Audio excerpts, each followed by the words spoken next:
Well, thank you, Kathy, and welcome everyone.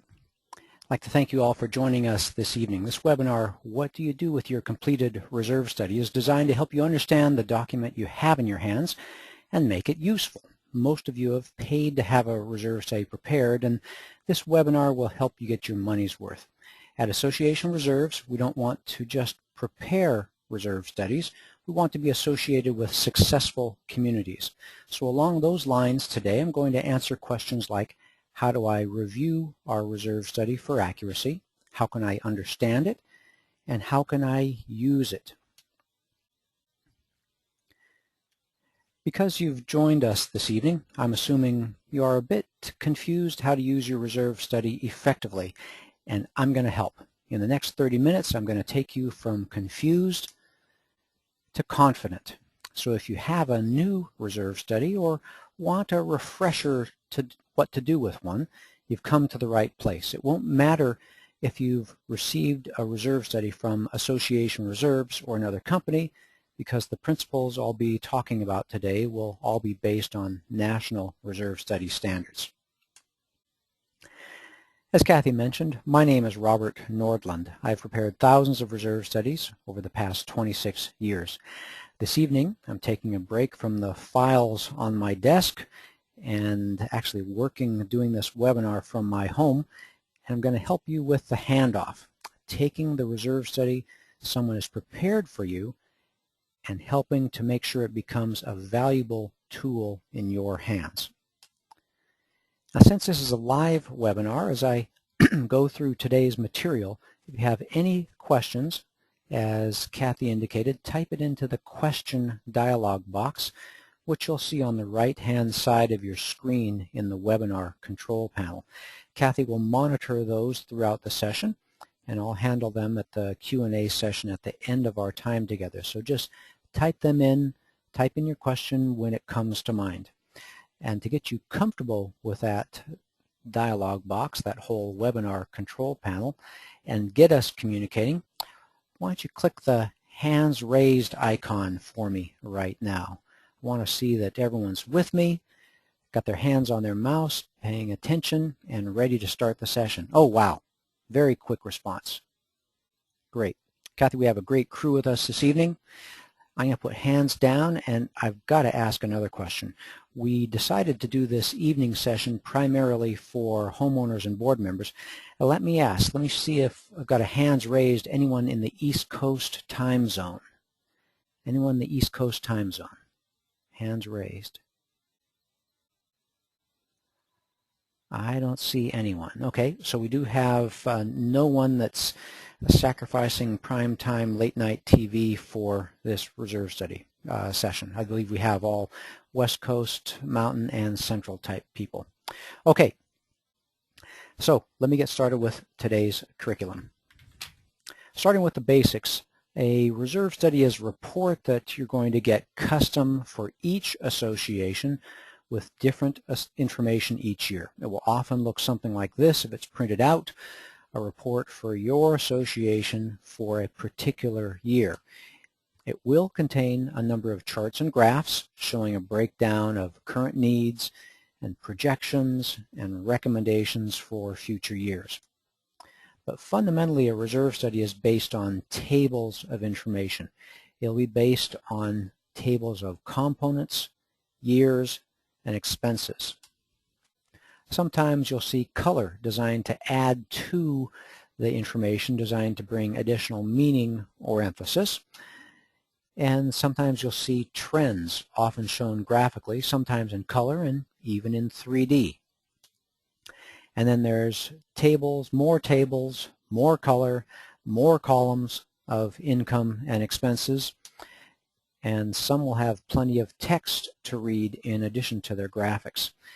And if the scope of work involved, it has a site inspection, you'll often find pictures documenting the condition of the components. So what we've created here is a document with so many pieces of information in it, it can be confusing.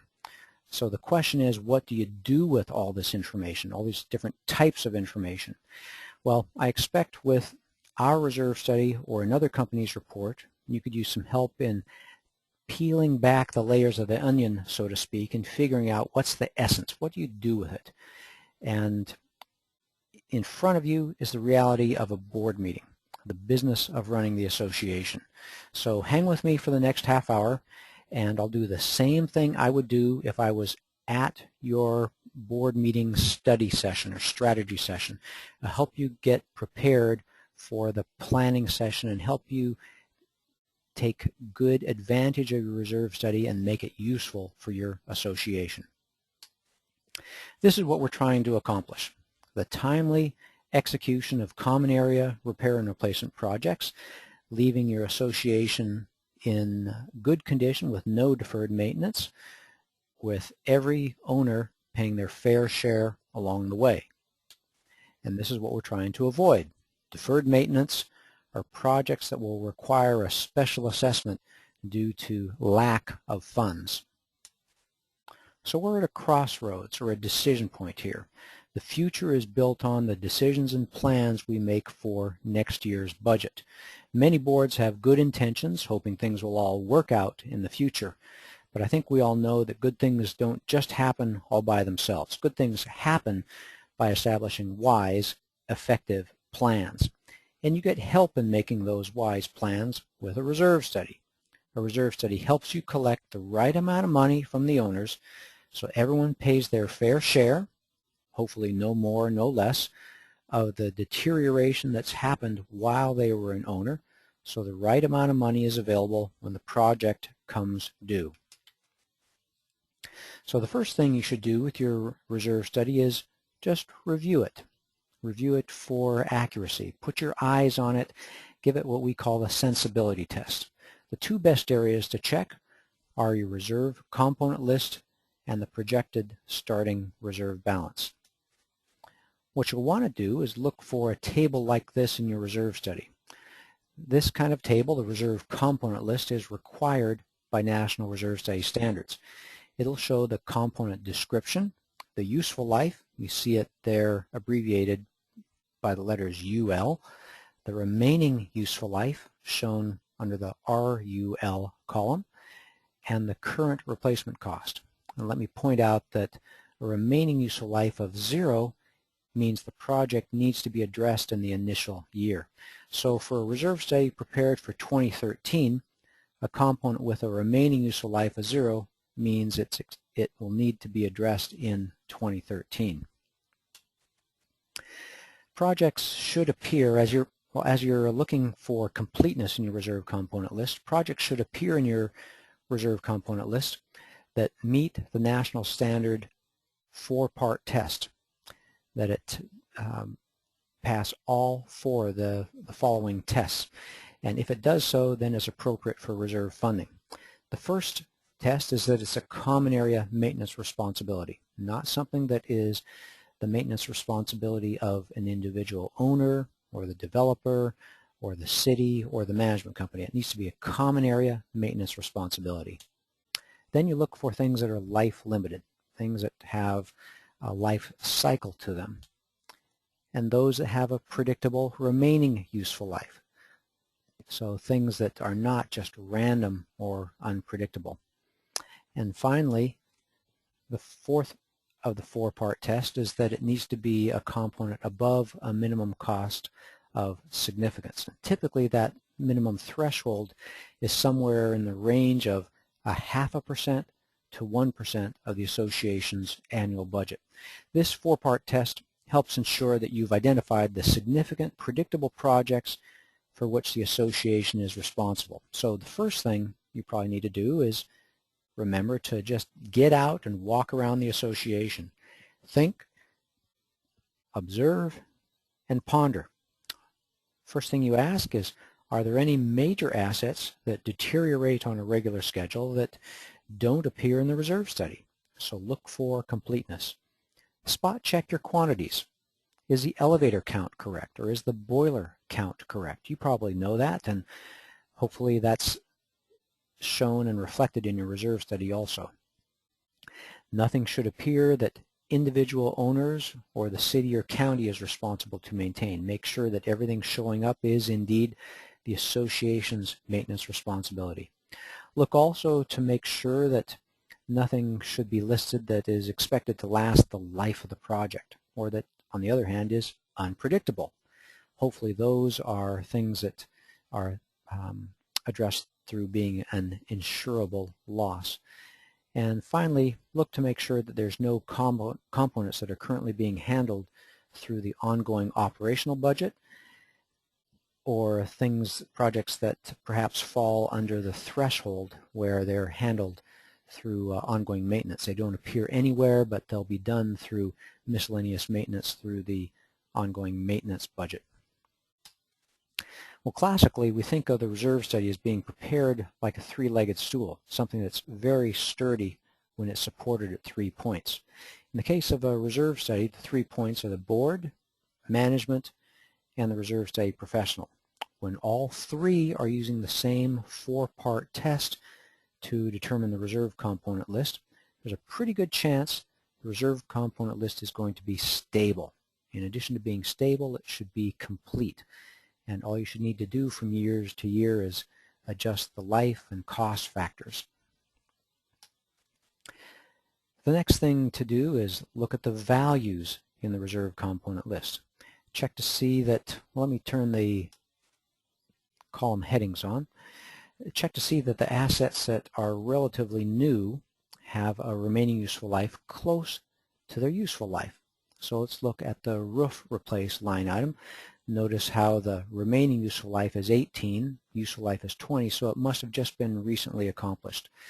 Same like hallways here. 6 years left out of 8 years total, so recently done. On the other hand, check to make sure that the projects needing to be done have a remaining useful life of 0 or something very close to it. The pool furniture here has a remaining useful life of 0. Building repaint, shortly after that, remaining useful life of 1. And also check to see that the estimated current replacement cost compares well to association history. If you've got a great memory or good record keeping and know that the painting was done for $50,000 5 years ago, it's a good chance that its current cost will be a number greater than $50,000 due to inflation. So make sure that you're not just recording history. Make sure that you are indeed indicating the projected current cost at the association for this budget year. Well, you might ask the question, which components should I check first? Which components matter most? How do you find those? Well, it's not always the components with the highest replacement cost. You typically have to do some mental math because it's not obvious, and it's not a required presentation in the reserve study. But let me tell you the trick. The key is dollars per year. And it works like this. In this example, I'm showing a reserve project that costs $10,000 that has a useful life of 2 years. It's done every 2 years.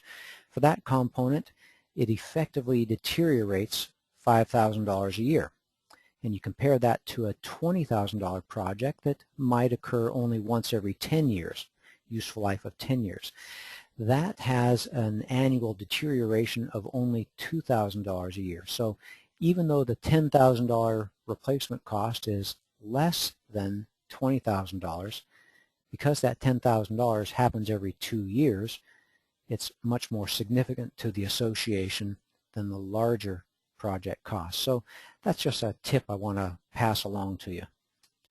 And the second thing for you to check is the projected starting reserve balance. Because a reserve study is typically prepared in advance of the upcoming fiscal year, it usually involves a projection forward, not just a number you read off a page. And a classic example for a December 31st fiscal year end property would be taking an August 31st, or in a few days or a couple of weeks, a September 30th actual reserve fund balance, and then adding the budgeted reserve contributions in October, November, and December, and then subtracting any reserve expenses between the time of that balance and December 31st. So make sure the starting balance appearing in the reserve study passes this reasonableness test. Here at Association Reserves, 9% of our reserve studies require a revision, and the vast majority of that 9% have to do with these two issues. So when you're looking at your reserve study, make sure you review the reserve component list for completeness, make sure the numbers pass your sensibility test, and double check the projected starting reserve balance to make sure that we've been told about all your different bank accounts. So let me ask you at this point in time, by a show of hands, grab your mouse. Is everyone clear on the two key things to look for in reviewing a reserve study? You look for the reserve component list and look to make sure it's sensible and reasonable, and then look for that projected reserve balance. Show of hands to show that you're with me. Excellent. Okay, so when you get your reserve study, those are the primary two things you should jump to look for to make sure that they're as accurate as you know they can be. All right, I'm going to put hands down, and we'll move on to the next point. Now, presuming you've checked out the reserve study and received a revision if necessary, let's move on to the concept of understanding this reserve study. There are three results you get from a reserve study. You may have to look around for them in the different places and on the different pages, and a typical reserve study has many pages, but that whole document boils down to three pieces of information. The three things I'm talking about, the three results from a reserve study, are the reserve component list, which we just addressed, the computation of reserve fund strength, and a calculated multi-year reserve contribution recommendation. Now, I've shown them purposefully as a pyramid because the reserve component list, again, which we just spoke about, forms the foundation for every reserve study. That's why it's so important to inspect and review every year with your reserve study update that component list. And let me emphasize that reserve fund strength and the funding plan recommendation are calculations. They're calculations based on that component list and the starting balance that has been projected. Well, you've already inspected your reserve component list, and hopefully you understand that the reserve component list defines the scope and schedule of the reserve expenses that will be addressed with the contributions. So laid out in a chart, your reserve expenses will look something like this. This is the picture of reserve expenses from that reserve component list I showed just a moment ago. I believe this is an important type of disclosure to share with your homeowners, kind of like when you travel down a highway and there's a road sign that says next rest stop 27 miles or next fuel 43 miles. It tells you something important about what's coming up down the road. A chart like this would be great to share with the homeowners so they also have an idea of what's happening there in the future at your association. So after looking at the reserve component list, understanding that's one of the main results of a reserve study, I want you to understand the calculation of your reserve fund strength and what it means for your association. National Reserve Study standards require an evaluation of reserve fund strength so to reveal how the current reserve fund fits the needs of the association. It's intended so that board, management, and homeowners will all know the association's starting point as of the beginning of the fiscal year. Since small associations need a significantly different amount of reserves compared to large associations, and the amount of reserves an association needs also varies from year to year, depending on the schedule of their reserve projects, in this industry we report how well the reserve cash fits the needs of the association on the basis of a term called percent funded. Every year, the percent funded is calculated on the basis of the reserve component list and the starting balance. Now there's three situations an association can find itself in, and I want you to anticipate and appreciate that yours will fall into one of these three categories. First is the deficit category. This is for associations with reserves on hand that, well, I should say the deterioration outweighs the reserve funds on hand. They're in a deficit situation where the percent funded is under 100%, where deterioration outweighs the actual cash. Next is the category of being balanced. Associations here can be described to be fully funded because their deterioration is roughly identical to their reserve cash balance. They can say that they're 100% funded or fully funded, and again, it's a matter of comparing their reserve deterioration to reserve fund cash. And finally, there's the category where reserve cash outweighs their current reserve deterioration. They can claim to be in a surplus situation where their percent funded is greater than 100%. Again, it's all a matter of comparing the current deterioration to the association's reserve components to the size of the reserve fund. It's a balance. And in case you're curious, percent funded is calculated by an equation that compares the current reserve cash to the current deterioration of the reserve components. That's a computed number called the fully funded balance, and it's multiplied by 100 so we can discuss it as a percentage. Now, knowing your current reserve fund strength or percent funded is important because special assessments we find are directly related to the strength of an association's reserve fund. Special assessments are not random.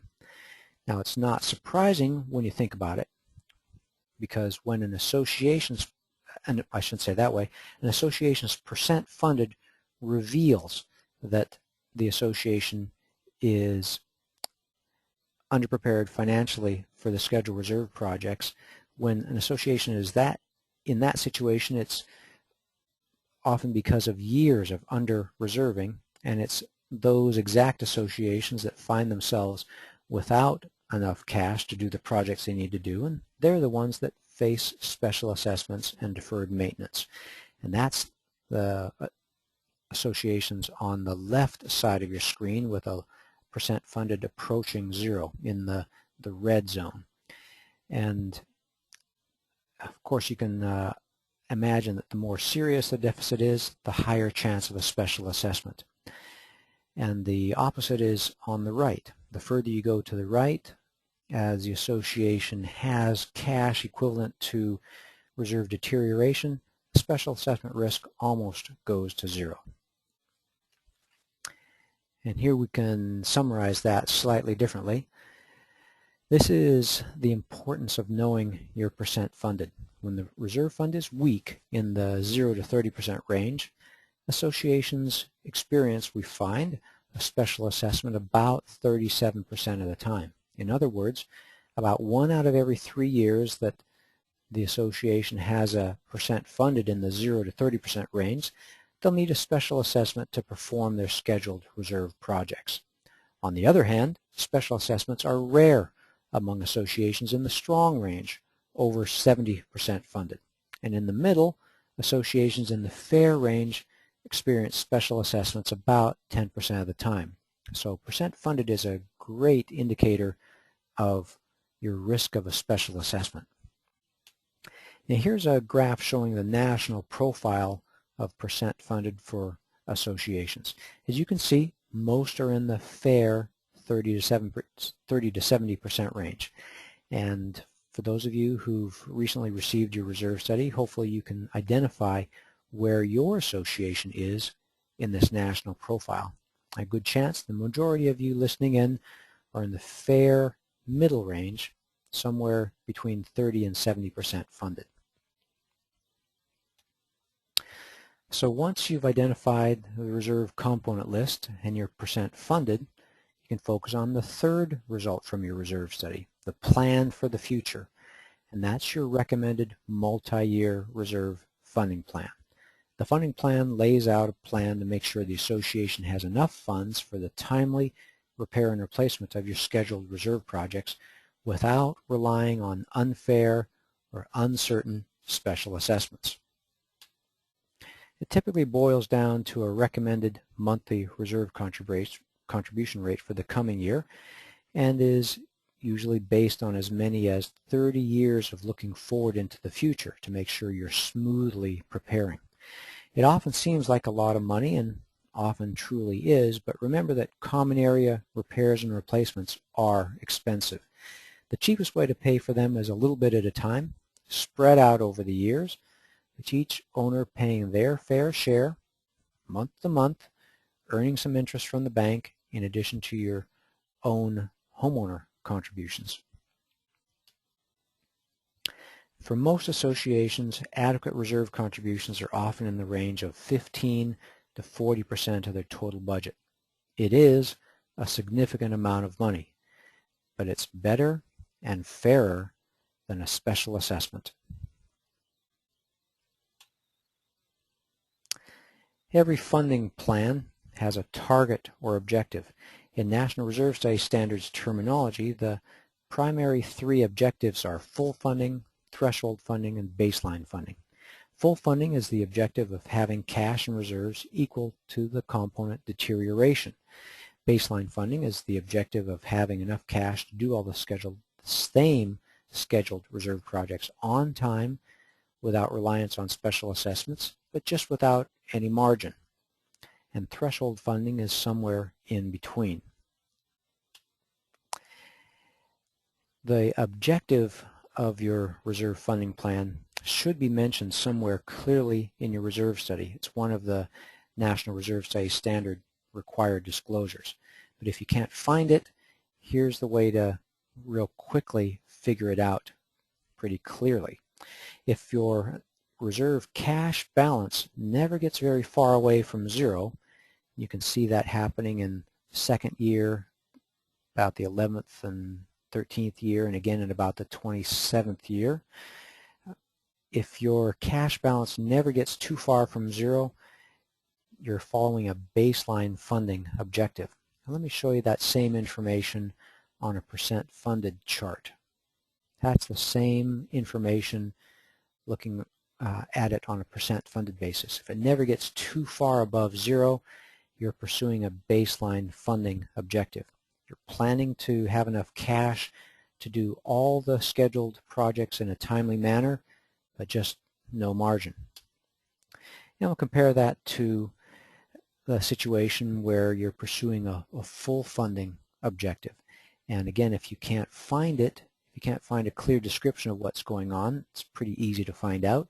If you look at your cash balance and you see it climbing through the years, that's a good indication that your objective is to be fully funded. That, in this chart, it looks like you're just accumulating a lot of cash, but when you show it on a percent funded basis, it's easier to see exactly what's happening. The association in this case is going from being about, I'd say about 55% funded, and gradually tuning in and stabilizing at the 100% level. That's called having a fully funded objective. What's important, though, and real helpful in understanding, is that it takes a lot of money to provide for the timely repair and replacement of your reserve projects. The difference between baseline funding contributions and full funding contributions is simply the margin for uncertainties in between the two. They both provide for exactly the same component expenses. Let me show you this quick example. Suppose your monthly homeowner assessments are $300 a month. If your reserve contributions are 25%, which is a pretty reasonable number, pretty common, your reserve contributions will be about $75 a month. And the important thing to know is that both full funding contributions and baseline funding contributions will both be in this same range. So let me ask a question of you all attending here again.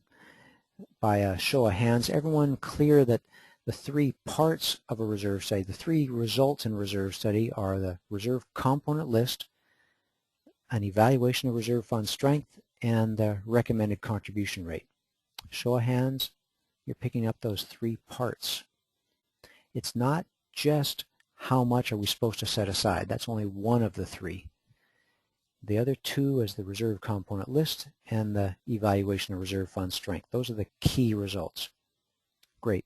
It's good to have you with me. Glad you're tracking along. Okay, I'm going to put hands down now. Okay, thank you. All right, now that you've reviewed your reserve study, done what you can to review it for what we call the sensibility test, and you know the 3 results to look for, what do you actually do with the reserve study? How does it end up being useful to your association?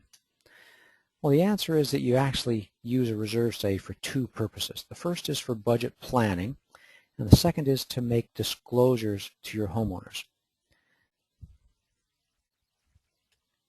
And as I mentioned earlier, one of the results from the reserve study, perhaps the most prevalent or the most expected result, or perhaps dreaded result from a reserve study, is the recommended multi-year funding plan, which starts with a recommended contribution rate for the initial year. Now, we typically do a reserve study as part of the annual budget preparation process in advance of the fiscal year end, so the recommendation can be incorporated into the association's budget for the upcoming year. Since, as I've shown you, reserve contributions is one of your larger budget line items, it's a significant issue to consider when planning what the income needs to be for the upcoming year. And the second purpose is for disclosures. Your homeowners deserve to be informed on an annual basis what the board's understanding is of the physical condition of the common areas. And that's summarized in the reserve component list. In that list, or in a chart based on that list, or in a table showing the expenses through the years, homeowners can see there is a plan to replace the pool furniture in 2 years, repaint in 3 years, re-roof in 5 years, and all those types of things. And in addition, the board finds the current strength of the reserve fund in the reserve study, which, as you've learned, predicts the association's risk of a special assessment. That's another important piece of information to share with the homeowners, that you're all in this together, and perhaps because reserve contributions have been low in the past, that's why we have a risk of special assessment, because our reserves are weak. That's an important thing to be able to tell people. By distributing the reserve study, or perhaps an executive summary of the reserve study results, you minimize misinformation and surprise among association members. Communicate the plan to take care of the association, and there will be less dangerous rumors and anxiety among the homeowners. These types of disclosures help your homeowners know what's going on with the association and their money. So don't toss your completed reserve study on the shelf or stick your hand in the sand. When you get it, you do a few things. First is check the reserve component list and the projected starting reserve balance. That's information that you can very easily and directly confirm. And remember that there's 3 results to the reserve study. It starts with the foundation, the reserve component list, and next is the computation of reserve fund strength reported in terms of percent funded, and a recommended reserve contribution rate, the funding plan. And finally, use the reserve study. Use it to plan your budget for the coming year, so every homeowner will pay their fair share of deterioration, and so you'll have enough money for the timely repair or replacement of your reserve components without reliance on those unfair special assessments. And use it as an important disclosure so homeowners will know what's being done with their hard-earned money. It's your association. We want you to create a great future for yourself and not be stuck not knowing how to use this important tool in front of you, your reserve study. So that concludes my formal remarks for this evening. As I mentioned at the beginning, we don't want to, at Association Reserves, just prepare reserve studies. We want to be associated with successful communities. So in addition to webinars like this one, we have a wealth of resources having to do with reserve study issues online on our website. It's www.reservestudy.com. And a couple of recommendations are for you to visit our Learning Center, where you'll find articles, our monthly webinar schedule, recordings of prior webinars. We'll have this one up there along with the other ones in just a few days, and a link, of course, to where you can request a proposal if you need an updated reserve study for your association. And with that, I will turn the floor over to Kathy. This is actually a picture of Chris Barger, our customer service manager. Would recommend you contact her if you have further questions, but at this point in time, Kathy, I'll turn it over to you as the MC to manage the questions people have typed in while I've been talking. Kathy, back to you. Thank you, Robert.